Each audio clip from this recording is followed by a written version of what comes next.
Hello, আসসালামু আলাইকুম সবাইকে। আজকে আমি করব তালের পায়েস। তো প্রথমে আমি দুধ নিছি ১ লিটার। ১ লিটারে একটু বেশি। তারপর তাল এটা জাল করা ছিল। তো এখানে কিছু দুধ দিয়ে একটু তরল করে নিলাম।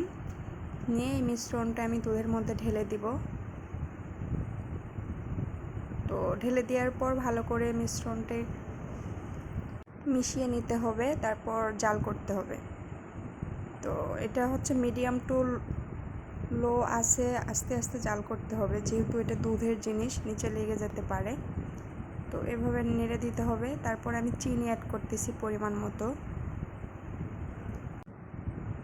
আমি এখানে ৩ চামচ চিনি অ্যাড করলাম, এটা বড় চামচ, আপনারা আপনাদের স্বাদ অনুযায়ী দিবেন। তো তারপর একটু টাইম নিয়ে জাল করতে হবে। তো আমার অনেকটা কমে আসছে। তো আপনারা চাইলে দুধটা আগে জাল করে কমে নিয়ে পরে তাল মিক্স করতে পারেন। তো আমি একসঙ্গেই দিছি। এই তো আমার তালের পায়েস রেডি, কোনো ঝামেলা নাই, শুধু দুধ, চিনি আর তাল।